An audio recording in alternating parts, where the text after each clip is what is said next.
9 pacer 4 spinner 5 opener নিয়ে শ্রীলঙ্কা সফরের জন্য 27 সদস্যের দল সাজিয়েছে বাংলাদেশ। সবশেষ সিরিজে টাইগার স্কোয়াড থেকে বাদ পড়েনি কোনো ক্রিকেটার। নতুন করে যুক্ত হওয়া 11 জনের মধ্যে আছেন ইনজুরি কাটিয়ে ফেরা সাদমান ইসলাম। শুক্রবার বা শনিবার আনুষ্ঠানিকভাবে দল ঘোষণা করবে বাংলাদেশ ক্রিকেট বোর্ড। এতেশাম সবুজের রিপোর্ট। টাইগার ক্রিকেটারদের এমন বিদেশ সফর দুধে ভাতে ব্যাপার, কিন্তু এবারকার লঙ্কা সফর অন্য যে কোনো বারের চেয়ে আলাদা। করোনার কঠিন পরিস্থিতিতে টাইগাররা ক্রিকেটে ফিরছে 6 মাসের অপেক্ষা শেষে। প্রত্যাবর্তনের এই সিরিজে ভক্তরা যেমন আগ্রহে আছে, তেমনি ক্রিকেটাররাও তীর্থের কাক হয়ে আছে। কারা যাচ্ছে লঙ্কা সফরে? 27 সদস্যের দলে 9 পেসারের বিশাল বহর। আবু জায়েদ রাহি আর ইবাদতের মতো নিয়মিত পেসারের সঙ্গে রাখা হয়েছে মুস্তাফিজ, রুবেল, আলামিন, তাসকিন, শফিউল, মোহাম্মদ সাইফুদ্দিন আর তরুণ হাসান মাহমুদকে। উল্টো পিঠে 4 স্পিনার নিয়ে স্কোয়াড সাজানো হচ্ছে, যেখানে 2 অভিজ্ঞ মেহেদী মিরাজ আর তাইজুল ইসলামের সাথে আছেন সানজামুল আর নাইম ইসলাম। তামিমের নেতৃত্বে ওপেনিং স্লটটা সাজানো হয়েছে 5 জনকে নিয়ে। ইনজুরি কাটিয়ে সঙ্গী সাদমান ইসলাম ফিরছেন। বাকি 3 জন সাইফ হাসান, ইমরুল কায়েস আর সৌম্য সরকার। মিডল অর্ডারের 9 জনের 5 জনই অটোমেটিক চয়েস: মুমিনুল, মুশফিক, মাহমুদুল্লাহ, মিঠুন আর লিটন দাস। ডাক পেতে যাওয়া বাকিরা হলেন শান্ত, মুসাদ্দেক, ইয়াসির আলী আর নুরুল হাসান সোহান। লঙ্কা সফরে যাত্রার আগে 27 সদস্যের দলটা কমে 21-22 হতে পারে। সেক্ষেত্রে চূড়ান্ত দল থেকে বাদ যেতে পারেন এই 5 ক্রিকেটার। 3 পেসার রুবেল, শফিউল, হাসান মাহমুদ, সাথে বাদ যেতে পারেন ইয়াসির আলী আর wicket keeper batsman Nurul Hasan. এই দলটাই পাকা হয়ে গেছে, আনুষ্ঠানিক প্রকাশের অপেক্ষা। শুক্র অথবা শনিবার আনুষ্ঠানিকভাবে দল ঘোষণা করতে পারে বিসিবি। সফরে আবার আন্তর্জাতিক ক্রিকেটে ফিরবে টাইগাররা। অপেক্ষার দিন গুনছে ভক্ত সমর্থকরা। প্রস্তুতি পর্বে মগ্ন ক্রিকেটাররা যে যার মতো করে তৈরি হচ্ছে রাবণের দেশে গিয়ে বাঘের গর্জনে ক্রিকেট বিশ্বের দৃষ্টি কাড়তে। দলের তরুণ তুর্কিদের প্রস্তুতিতে চোখ রেখে তাদের ভাবনা জানার চেষ্টা করেছে খেলাযোগ। চট্টগ্রামে অফ স্পিনার নাইম হাসানের প্রস্তুতির খবর নায়ান বিন জসিমের রিপোর্টে।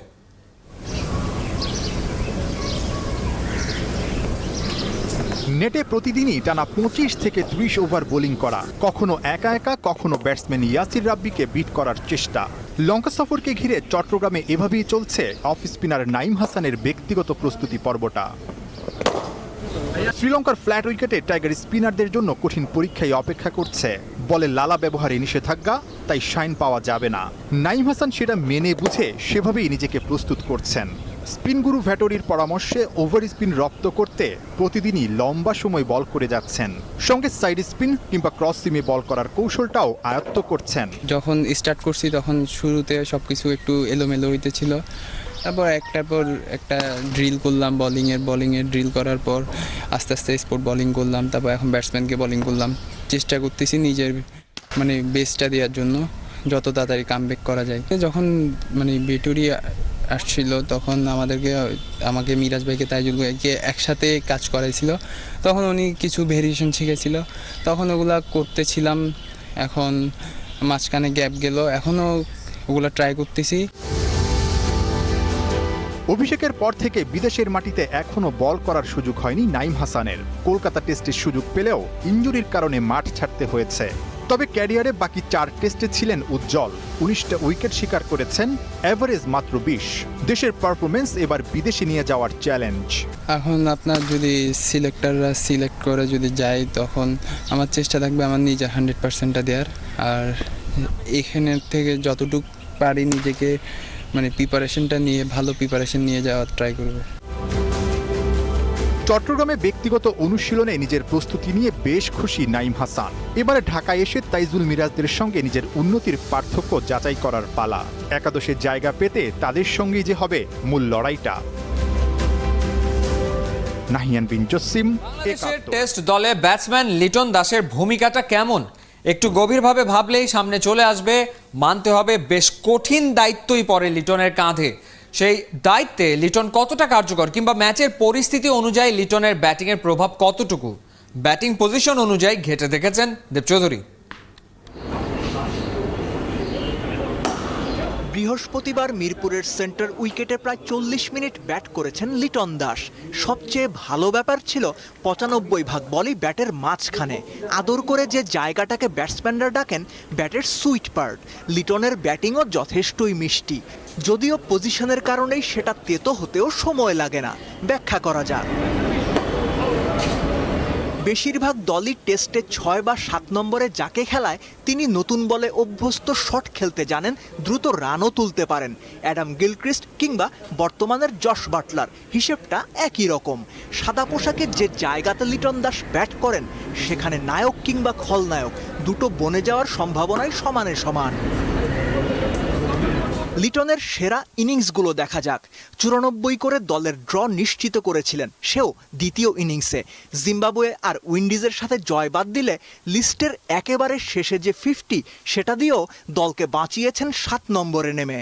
লিটন সবচেয়ে বেশি ম্যাচও খেলেছেন 7 নম্বরে। বেশিরভাগ সময় টেইল এন্ডারদের নিয়েই ব্যাট করতে হয়, তাই জায়গাটা ঝুঁকিপূর্ণ। দলের রান কোথায় গিয়ে ঠেকবে কিংবা কোথায় আটকাবে, ব্যাটিং পজিশনের কারণেই এগুলো নির্ভর করে লিটনের ওপরে। সবশেষ 6 ইনিংসে একটা 50 করলেও বাকি 5টায় লিটন আউট হয়েছেন 20 থেকে 35-এর মধ্যে, যা বড় প্রভাব ফেলেছে দলীয় পারফরম্যান্সে। তথ্যগুলো লিটনের মাথায় আছে কিনা বলা কঠিন, তবে বড় কিছু করে দেখানোর সময় যে এসে গেছে সেটা হয়তো লিটন নিজেও জানেন। দেবচৌধুরী, 71। সাথে দ্বন্দ্বে ভাঁটা পড়েছে বার্সা সভাপতি বার্তোমেউয়ের জনপ্রিয়তায়। এরই মধ্যে বার্সেলোনা ফুটবল ক্লাবের 7,500 সদস্য বার্তোমেউর বিপক্ষে অনাস্থা জানিয়ে গণস্বাক্ষর দিয়েছে। আর এই গণস্বাক্ষরের মত বলছে আগামী নির্বাচনেই হতে পারে বার্তোমেউ যুগের অবসান। বিস্তারিত নাজমুল রানা রিপোর্টে। ফুটবলের রাজপুত্তর আবার ফিরেছেন প্রাণের ন্যু ক্যাম্পের সবুজ গালিচায়। ন্যু ক্যাম্পে হয়তো আবার উপহার দেবেন মায়াবী কোনো সন্ধ্যা। পরিচিত বাকে জাদুকরের পায়ের ছাপ শান্তির পরশ বুলিয়ে দিয়েছে বার্সা ফেথফুলদের অন্তরে। অথচ গল্পটা বিষাদেরও হতে পারত। প্রাণভোমরা মেসি যে উড়ে অন্য কোথাও নির্ঘুত ছিলেন, যুক্তির মাঝে অবশ্য মুক্তি মেলেনি। বার্সা সভাপতি বার্তোমের তেষ্টা ওঠানোর চেষ্টায় শর্তের ছলছুতোই নিরুপায় মেসি থেকে গেছেন তার ফুটবলের আতুর ঘরে। জানালেন যে বন্ধন হৃদয়ে তাকে আদালতে তোলা যায় না। তবে মেসিকে বাধ্য করে আখেরে গোছাতে চাওয়া বার্তোমেউ আসলে নিজের শেকড় কেটেছেন নিজেই। সম্প্রতি এক গণস্বাক্ষরের ফল অন্তত সেটাই বলছে। বার্সার এক পক্ষের নেয়া গণস্বাক্ষরে বার্তোমেউর বিপক্ষে অবস্থান নিয়েছে 7,500 সাধারণ সদস্য। 17 সেপ্টেম্বর পর্যন্ত চলা গণস্বাক্ষরের মাধ্যমে নেয়া গণভোটে 16,500 সদস্যের সই নেওয়া হবে। আর এই সই নিতে পারলেই পরিষ্কার হওয়া যাবে কতটা তলানিতে ঠেকেছে বার্সা সভাপতির জনপ্রিয়তা। আগামী প্রেসিডেন্ট নির্বাচনে বার্তোমেউর বিরুদ্ধে লড়তে যাওয়া অনেক প্রার্থী এই কর্মসূচিকে স্বাগত জানিয়েছে। তবে কলকাঠি নেড়ে মাঝপথে এই গণস্বাক্ষর কার্যক্রম থামিয়ে দিতে পারেন কৌশলী বার্তোমেউ। সেই শঙ্কাও উড়িয়ে দেওয়ার উপায় নেই। তাই শেষে কি ঘটে, কার চালে ধরাশায়ী হবে কে, সেই দেখার অপেক্ষায় ফুটবল বিশ্ব। নাজমুল রানা, 71। করোনা ভাইরাস হানা দিয়েছে বাংলাদেশ ফুটবল ফেডারেশন নির্বাচনেও। সভাপতি, সিনিয়র সহসভাপতি আর সহসভাপতির পাশাপাশি সদস্য প্রার্থী অনেকেই যুদ্ধ করছেন করোনা ভাইরাসের সাথে। সে কারণেই সভাপতি প্রার্থী বাদল রায়ের অনুরোধ 3রা অক্টোবরের নির্বাচন স্থগিত করা হোক। তার মতে করোনা পরিস্থিতি আমলে না নিয়ে নির্বাচন আয়োজন করাটা হবে অমানবিক। উপলব্ধি রিপোর্ট।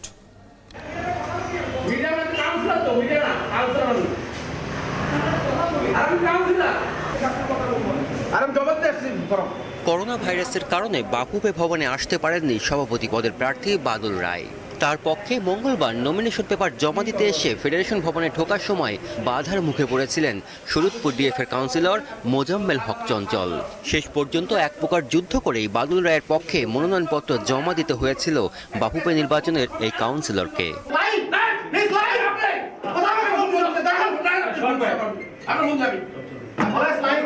একা বাদল রায় নয়, করোনা ভাইরাসে আক্রান্ত হওয়ার কারণে সিনিয়র সহসভাপতি পদের প্রার্থী সাবেক তারকা স্ট্রাইকার শেখ মোহাম্মদ আসলামও নিজের নমিনেশন নিজে জমা দিতে পারেননি। একই অবস্থা সহসভাপতি পদের প্রার্থী মহিউদ্দিন আহমেদ মহিরও।